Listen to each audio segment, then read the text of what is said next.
નમસ્કાર દર્શક મિત્રો, હવે જોઈશું આજના મુખ્ય સમાચાર. રાજ્યની વરસાદની સમીક્ષા કરતા મુખ્યમંત્રી. અમદાવાદમાં 4 ઇંચ વરસાદ. સાઉથ બોપલ ખાતે ગણેશ ઉત્સવનો કાર્યક્રમ યોજાયો. ગણપતિ બાપાના વિસર્જન બાદ નદી અને ગણપતિ બાપાની હાલત.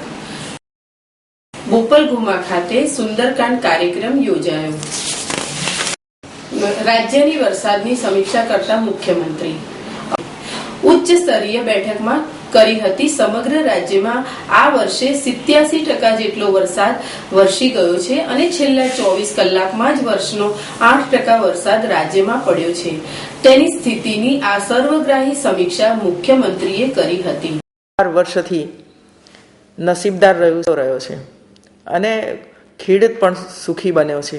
એ જ સિલસિલો આ વર્ષે પણ ચાલુ રહ્યો છે અને અત્યાર સુધીમાં જે વરસાદ થયો છે એમાં પૂરા ગુજરાતમાં લગભગ 87% જેટલો વરસાદ પડી ચૂક્યો છે અને હજુ પણ વરસાદ પડી રહ્યો છે અને આવતા 2-3 દિવસ સુધી આ વરસાદની એ સ્થિતિ ચાલુ રહેવાની છે.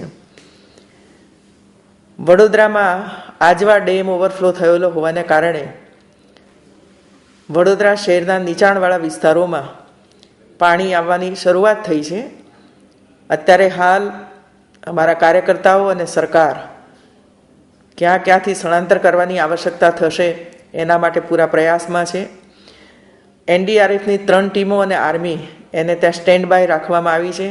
બોટો પણ ત્યાં સ્ટેન્ડ બાય રાખવામાં આવી છે, જેથી કરીને આવનારી પરિસ્થિતિને આપણે બરાબર સામનો કરી શકીએ, મદદરૂપ થઈ શકીએ. ગુજરાતમાં વધુ વરસાદને કારણે ક્યાંક 27 જેટલા રોડ બંધ રાખવામાં આવ્યા છે. હવે પાણી ઉતરતાની સાથે જ બધા જ રોડને ખુલ્લા કરી દેવામાં આવશે અને જ્યાં પણ રોડ ડેમેજ થયા છે એ બધા જ રોડનું તાત્કાલિક અસરથી એને રિપેર કરી દેવામાં આવશે. લગભગ 100-125 ગામો એવા છે કે જેમાં વીજળી બંધ કરવામાં આવી છે, કારણ કે સબસ્ટેશનોમાં પાણી ભરાયા છે અને એટલે બીજી કોઈ ગંભીર પરિસ્થિતિ પેદા ન થાય એટલા માટે સબસ્ટેશનો બંધ થવાને કારણે વીજળી બંધ છે. પરંતુ સબસ્ટેશનોમાંથી જેવું પાણી ઉતરી જશે કે તરત જ આપણે વીજળી પાછી શરૂ કરી દઈશું. રાજ્યમાં જેમ વરસાદ પૂરો થઈ જશે ત્યારે અને પાણી ઉતરી જશે કે તરત જ 240 જેટલી ટીમો આરોગ્યની તૈયાર રાખવામાં આવી છે, દવાઓ તૈયાર રાખવામાં આવી છે, જેથી તરત જ આરોગ્યની સેવાઓ જ્યાં પણ જરૂર પડશે ત્યાં કરવામાં આવશે.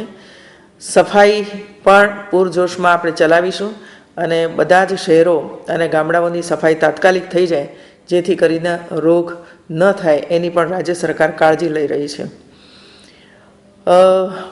PMOમાંથી અમને એક મેસેજ મળ્યા કે ગુજરાતે 1 લાખ પેકેટ મોકલવાના છે. માર્ગ અને મકાન અને આરોગ્ય મંત્રી નીતિનભાઈ પટેલ, મુખ્ય સચિવ ડોક્ટર ધરેશ સિન્હા અને વરિષ્ઠ સચિવોની આ બેઠકમાં મુખ્યમંત્રીએ આરોગ્ય, માર્ગ, મકાન, જળાશયોની સપાટી અને પાણીને આવરો તથા છોડવામાં આવી રહેલ પાણીનો જથ્થો, વીજ પુરવઠો અને નાગરિક પુરવઠાની રાજ્યમાં પ્રવર્તમાન પરિસ્થિતિને જાયજો મેળવ્યો હતો. અમદાવાદમાં 4 ઇંચ વરસાદ. અમદાવાદ શહેરમાં છેલ્લા 24 કલાકમાં 4 ઇંચ ઉપરાંત વરસાદ પડ્યો હતો.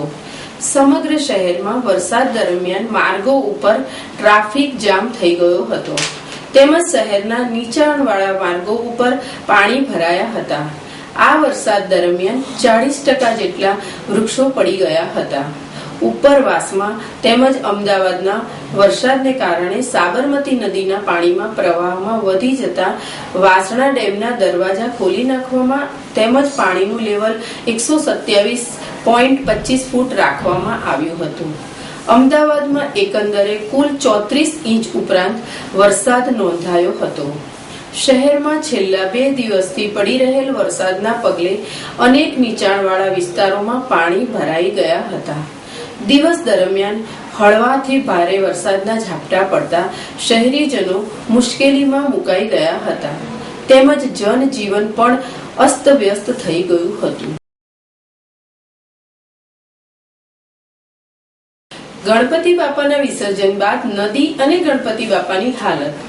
શ્રી ખોડિયાર મિત્ર મંડળના શ્રી જીતુભાઈ પટેલ, જલપા ડેરીવાળા, શ્રી પરેશભાઈ પટેલ, રાજલ ઇલેક્ટ્રોનિક્સ, શ્રી મિતેશ પટેલ, અરવિંદભાઈ, તૃપ્તિ સ્ટેશનરી, શ્રી હરેશ પટેલ વગેરે ખૂબ જ ભાવ ભક્તિથી સર્વે સાઉથ બોપલ તરફથી મિત્ર મંડળ દ્વારા આયોજિત ગણેશ મહોત્સવ નો અમે આ છેલ્લા ત્રીજા વર્ષનું અમારું આ સારામાં સારું આયોજન છે. સર્વે આજુબાજુના સોસાયટીઓ વાળાનો સાથ સહકાર અમને દર વર્ષે આવો ને આવો મળી રહે અને દર વર્ષે અમને મિત્ર મંડળ તરફથી ખૂબ સર્વે મિત્રોનો સાથ સહકાર મળે છે અને ગણપતિ દાદાને 10 દિવસ સુધી ભાવભીનું વ્યવસ્થિત રીતે અમે દાદાની સેવા કરી 10 દિવસ અહીંયા સાઉથ બોપલ તરફથી સારામાં સારું આયોજન અમે અહીંયા કરીએ છીએ. મિત્ર મંડળ સાઉથ બોપલ મિત્ર મંડળ તરફથી આયોજન કર્યું હતું. આ પ્રસંગે MDIના ગુજરાતના સેક્રેટરી શ્રી જયેશભાઈ બારોટ ઉપસ્થિત રહ્યા હતા. બાપાના વિસર્જન બાદ નદી અને ગણપતિ બાપાની હાલત. ગણપતિ ઉત્સવનું છેલ્લા 10 દિવસ સુધી ગણપતિ બાપાની પૂજા આરતી કર્યા બાદ બાપાના ભક્તોએ અબીલ ગુલાલ ઉડાડી ઢોલ નગારા તેમજ ડીજે સંગ નાચતા ગાતા વિસર્જન સ્થળ સાબરમતી ખાતે વિસર્જન કર્યા હતા. ગણપતિ બાપાના વિસર્જન બાદ આ પવિત્ર નદીનું અને બાપાનું શું થશે એ આ ભાવિક ભક્તોએ વિચાર્યું હશે. ભાવિ ભક્તોએ જો વિચાર્યું હોત તો આવું શરમજનક અને ભયજનક દ્રશ્ય આપણે જોવા ના મળ્યું હોત.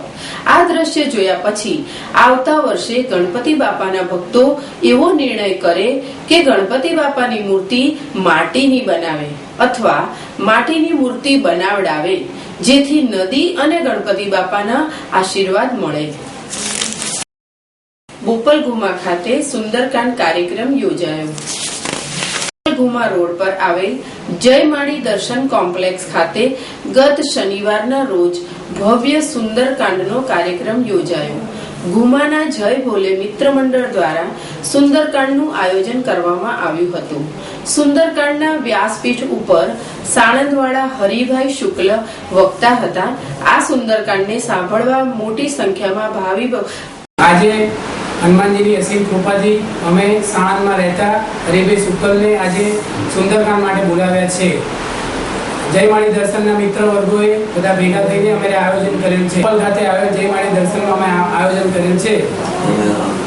ગુમા મિત્ર મંડળે આયોજન કરેલ છે. હવે આવું આયોજન કરતા રહીએ એવી શક્તિ હનુમાનજી આપે એવી અમે આશા રાખીએ છીએ. ભક્તો ઉપસ્થિત રહ્યા હતા અને સુંદરકાંડનું રસપાન કરેલ.